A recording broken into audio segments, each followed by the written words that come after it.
Hello all, welcome to toppers world. ഇന്ന് നമ്മൾ നോക്കാൻ പോകുന്നത് 7ാം ക്ലാസ്സിൻ്റെ കേരള പാഠാവലിയാണ്, മലയാളം. അതിലെ രണ്ടാമത്തെ ചാപ്റ്റർ, യൂണിറ്റ് 5, ചെറുതിരയിൽ തെളിയും വലിയൊരു ലോകം. അതിലെ സെക്കൻഡ് ചാപ്റ്റർ ആണ് മുത്തശ്ശിക്കഥയിലൂടെ. മുത്തശ്ശിക്കഥയിലൂടെ എന്ന പാഠത്തിലെ ചോദ്യോത്തരങ്ങളും അതുപോലെ തന്നെ അതിലെ പ്രവർത്തനങ്ങളുമാണ് ഇന്ന് നമ്മൾ ഈ ക്ലാസ്സിൽ ഉൾപ്പെടുത്തിയിരിക്കുന്നത്. അപ്പോൾ എല്ലാവർക്കും ക്ലാസ്സിലേക്ക് സ്വാഗതം. ക്ലാസ് തുടങ്ങുന്നതിന് മുമ്പ് നമ്മുടെ ചാനൽ ആദ്യമായി കാണുന്നവരുണ്ടെങ്കിൽ ഒന്ന് സബ്സ്ക്രൈബ് ചെയ്ത് സപ്പോർട്ട് ചെയ്യുക. അപ്പോൾ നമുക്ക് നോക്കാം. അപ്പോൾ ആദ്യം തന്നെ നമുക്കിതൊന്ന് വായിക്കാം, അതിനുശേഷം ഇതിൽ എന്താണ് പറഞ്ഞിട്ടുള്ളത് എന്നുള്ളത് നമുക്ക് പറയാം. ആദ്യം തന്നെ മുത്തശ്ശിക്കഥയിലൂടെ. സിനിമയിലെ സംഭാഷണങ്ങൾക്കും ദൃശ്യങ്ങൾക്കും ഒപ്പം നമ്മെ ആഴത്തിൽ സ്പർശിക്കാൻ അതിലെ പാട്ടുകൾക്ക് കഴിയാറുണ്ട്. സിനിമയെ ജനപ്രിയമാക്കുന്നതിലും ഗാനങ്ങൾക്ക് ഏറെ സ്വാധീനമുണ്ട്. മുത്തശ്ശിക്കഥയിലൂടെ. മാനത്തെ മച്ചോളം തലയെടുത്ത് പാതാളക്കുഴിയോളം പാദം നട്ട് മാലചേലക്കൂറ ചുറ്റിയ കുമ്മാട്ടി. അപ്പം ഇതാണ് ആ കുമ്മാട്ടി കേട്ടോ. മുത്തശ്ശിക്കഥയിലെ കുമ്മാട്ടിയുടെ എഴുന്നള്ളത്ത്. കുമ്മാട്ടി കുമ്മാട്ടി കുമ്മാട്ടി. നമ്മൾ ഈ മുത്തശ്ശിക്കഥയിൽ കേട്ടിട്ടുള്ള കുമ്മാട്ടിയുടെ എഴുന്നള്ളത്തിനെ കുറിച്ചിട്ടാണ് പറയുന്നത്. കണ്ടോ, ഇതുപോലെ തലയെടുപ്പോട് കൂടി, അതുപോലെ ഇത് ഫുള്ളായിട്ട് ഇതുപോലെ ആയിരിക്കും കുമ്മാട്ടിയുടെ ഒരു അപ്പിയറൻസ് വരുന്നത്. പൂവിടാം കുന്നിൻ്റെ തോളത്ത് ഭൂമി കാണാൻ വരും കുമ്മാട്ടി. പറന്നാണോ പല്ലക്കിലാണോ നടന്നാണോ ഇരിയിരുന്നാണോ മുത്തശ്ശിക്കഥയിലെ കുമ്മാട്ടിയുടെ എഴുന്നള്ളത്ത്. അപ്പം എങ്ങനെയാണ് ഈ കുമ്മാട്ടി വരുന്നത് എന്നുള്ളതാണ് കേട്ടോ.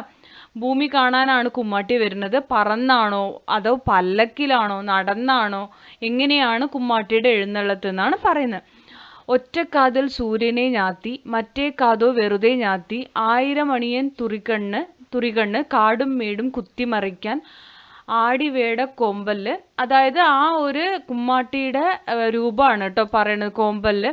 പിന്നെ ആകാശപ്പന്നി നീട്ടിയ കുള്ളിയാൻ തേറ്റ പെരുഞ്ചെല്ലൂർ കാവിലെ കോലം പോലെ. അപ്പം നമ്മൾ ഈ കോലം രൂപങ്ങൾ കണ്ടിട്ടില്ലേ, ആ ഒരു കോലം പോലെ പേടിപ്പിച്ചുകൊണ്ട് പറഞ്ഞുകൊണ്ട് നമ്മൾ ഉറങ്ങുമ്പം മുത്തശ്ശിക്കഥയിലെ കുമ്മാട്ടിയുടെ എഴുന്നള്ളത്ത്. അപ്പോൾ കുട്ടികളെയൊക്കെ പറഞ്ഞ് പേടിപ്പിക്കുന്ന ഒരു കഥാപാത്രമാണ് ഈ കുമ്മാട്ടി എന്ന് പറയുന്നത്. അപ്പോൾ എന്താണ് ഇതിൽ പറഞ്ഞതെന്ന് നമുക്ക് നോക്കാം. കുമ്മാട്ടി എന്ന ചലച്ചിത്രത്തിൽ നിന്നാണിത് ഈ ഒരു ഇത് തന്നിരിക്കുന്നത്. ഇനി നമുക്ക് വിവരണം നോക്കാം. കുമ്മാട്ടിയുടെ വരവിനെ വർണ്ണിച്ചിരിക്കുന്നത് എങ്ങനെയെല്ലാമാണ്. വിവരണം തയ്യാറാക്കുക. അടിസ്ഥാന പാഠാവലിയിലെ കുമ്മാട്ടി എന്ന പാഠഭാഗത്തിലെ ആശയം കൂടി പരിഗണിക്കണം. അപ്പോൾ നിങ്ങൾക്ക് ഇത് കേരള പാഠാവലിയാണ്. അടിസ്ഥാന പാഠാവലിയിലും കുമ്മാട്ടി എന്ന പാഠഭാഗത്തിലെ ഇതിൻ്റെ കുറച്ച് കാര്യങ്ങൾ പറയേണ്ടത് നമുക്ക് നോക്കാം. മാനത്തെ മച്ചോളം തലയെടുപ്പോടെ ഭൂമിയുടെ അറ്റം വരെ പാതാളത്തോളം പാദങ്ങൾ താണ്ടി മാലയും ചേലയും ചുറ്റിയാണ് മുത്തശ്ശിക്കഥയിലെ കുമ്മാട്ടിയുടെ വരവ്. പറന്നാണോ നടന്നാണോ പല്ലക്കിലാണോ ഇരുന്നാണോ മുത്തശ്ശിയുടെ വരവ് എന്ന് വർണ്ണിക്കാൻ കഴിയില്ല. കഥകൾ വായിക്കാം. മുത്തശ്ശിക്കഥയിലോ കഥാപുസ്തകങ്ങളിലോ കുമ്മാട്ടിയെപ്പോലുള്ള കഥാപാത്രങ്ങളെ നിങ്ങൾ പരിചയപ്പെട്ടിരിക്കുമല്ലോ. അത്തരം കഥാപാത്രങ്ങളെക്കുറിച്ച് ലഘുവിവരണം അവതരിപ്പിക്കുക. അപ്പം നമുക്ക് നോക്കാം. വടക്കൻ കേരളത്തിൽ കെട്ടിയാടി വരുന്നൊരു തെയ്യമാണ് പൊട്ടൻ തെയ്യം. ജാതീയ ഉച്ചനീചത്വങ്ങൾ വളരെ ശക്തമായിരുന്ന കാലത്ത് മനുഷ്യരെല്ലാം സമന്മാരാണെന്ന് വിളിച്ചു പറയാൻ ധൈര്യം കാട്ടിയ ഒരു കീഴ്ജാതിക്കാരൻ്റെ ഐതിഹ്യമാണ് പൊട്ടൻ തെയ്യത്തിനു പിറകിലുള്ളത്. പൊട്ടൻ തെയ്യം മലയൻ, പുലയൻ, ചിറവൻ, പാണൻ തുടങ്ങി പല സമുദായക്കാരും കെട്ടാറുണ്ട്. 3 തരത്തിലുള്ള പൊട്ടനുണ്ട്. പുലപ്പൊട്ടൻ, പുലമാരുതൻ, പുലചാമുണ്ടി എന്നിങ്ങനെ അവ അറിയപ്പെടുന്നു. ഉത്തരം പറയാൻ കഴിയാത്ത ചോദ്യങ്ങൾ ചോദിച്ചു കുഴയ്ക്കുന്ന ഒരാളെ പൊട്ടൻ എന്ന മുദ്രകുത്തി തന്ത്രപൂർവ്വം ഒഴിഞ്ഞുമാറുന്നതിനാലും പറയേണ്ട കാര്യങ്ങളെല്ലാം തമാശയും കാര്യവും കൂട്ടിക്കുഴച്ച് പറഞ്ഞ് ഫലിപ്പിക്കുന്ന പൊട്ടംകളി കളിക്കുന്നത് കൊണ്ടും ആയിരിക്കാം ഈ ശൈവശക്തി ഉള്ളതായി കണക്കാക്കുന്ന തെയ്യത്തിന് ഈ പേർ വന്നത്.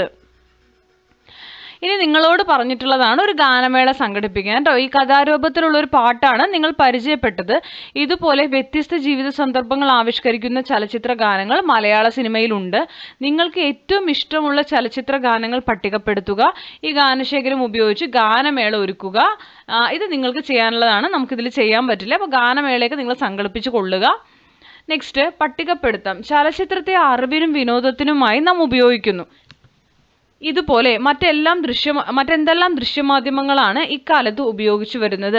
പട്ടികപ്പെടുത്തി ഓരോന്നിൻ്റെയും പ്രയോജനം വിശദമാക്കുക. യൂട്യൂബ്, വാട്സപ്പ്, ഫേസ്ബുക്ക് തുടങ്ങിയ ദൃശ്യമാധ്യമങ്ങളെല്ലാം തന്നെ നാം പഠനത്തിനായും വിവിധ ദേശങ്ങളിലെ അറിവുകൾ എളുപ്പത്തിന് അറിയുന്നതിനും നാം ഇന്ന് ദൃശ്യമാധ്യമങ്ങൾ പ്രയോജനപ്പെടുത്തുക പതിവാണ്. യൂട്യൂബ് വീഡിയോകൾ കാണുന്നതിനും വാട്സപ്പ് ചിത്രങ്ങൾ ഇത് യൂട്യൂബ് എന്തിനാന്നുള്ളതാണ് കേട്ടോ. യൂട്യൂബ് വീഡിയോകൾ കാണുന്നതിനും വാട്സപ്പ് ചിത്രങ്ങളും വിവരങ്ങളും അറിവുകളും മറ്റും കൈമാറ്റം ചെയ്യുന്നതിനും ഉപയോഗിച്ചു വരുന്നു. അപ്പോൾ ഇത്രയാണ് നമ്മുടെ ഈ ക്ലാസ്സിൽ ഉൾപ്പെടുത്തിയിരിക്കുന്നത്. അപ്പോൾ എല്ലാ ക്വസ്റ്റ്യൻ ആൻസേഴ്സും അതുപോലെ തന്നെ പ്രവർത്തനങ്ങളും ചെയ്തിട്ടുണ്ട്. അപ്പോൾ നിങ്ങൾക്ക് ക്ലാസ്സുകൾ ഉപകാരപ്പെട്ടു എന്ന് തോന്നുകയാണെങ്കിൽ ലൈക്ക് ചെയ്യുക, ഷെയർ ചെയ്യുക, സബ്സ്ക്രൈബ് ചെയ്യുക.